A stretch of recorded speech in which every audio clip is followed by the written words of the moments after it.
क्या आपके साथ कभी ऐसा हुआ है कि किताब सामने खुली हो लेकिन आपका दिमाग किसी और ही दुनिया की सैर कर रहा हो? या शायद आप एक ऐसे वालिदैन हैं जो अपने बच्चे को हर वक्त मोबाइल फ़ोन में गुम देखकर परेशान रहते हैं और सोचते हैं कि आखिर हमारे दौर में तो ऐसा नहीं था, आज के बच्चों को हो क्या गया है। पढ़ाई से जी चुराना कोई नई बात नहीं है, लेकिन आजकल पढ़ाई से दूर भागना एक बीमारी बन चुका है। हम अक्सर ये कहकर बात ख़त्म कर देते हैं कि आजकल के बच्चे ही बहुत ज़्यादा लेज़ी हैं, लेकिन क्या आपने कभी सोचा है कि इसके पीछे असल वजह क्या है? आइए आज इस मसले की गहराई को समझते हैं। दरअसल हमें ये समझना होगा कि हमारा माइंड किस तरह काम करता है। कुदरत ने, नेचर ने हमारे दिमाग में एक केमिकल रखा है जिसे डोपामीन कहते हैं। जब हम कोई गेम खेलते हैं या सोशल मीडिया पर स्क्रॉलिंग करते हैं तो हमारे दिमाग को फौरी खुशी मिलती है और डोपामीन का लेवल बढ़ जाता है। दूसरी तरफ पढ़ाई एक ऐसा अमल है जिसका फ़ायदा हमें महीनों या सालों बाद मिलता है।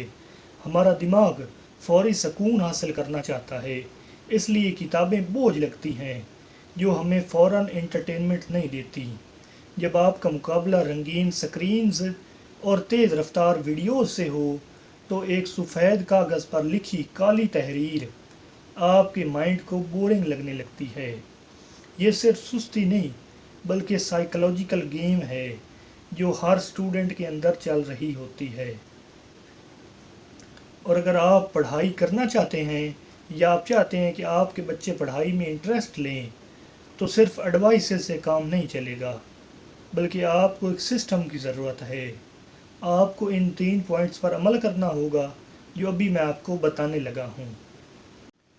Number 1, Pomodoro technique. मुसलसल 2 घंटे पढ़ने का इरादा कभी न करें।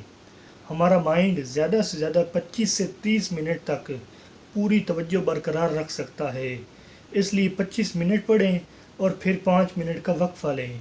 इस वक्फ़े में मोबाइल नहीं देखना बल्कि थोड़ा टहल लें या पानी पी लें। Number 2, digital detox. पढ़ाई शुरू करने से पहले अपना मोबाइल दूसरे कमरे में रख दें। जब तक वो आपकी आंखों के सामने रहेगा तो आपका दिमाग कभी भी मुकम्मल तवज्जो स्टडी पर नहीं दे पाएगा। इसे आउट ऑफ साइट कहते हैं और आपको मोबाइल को आउट ऑफ साइट करना ही होगा।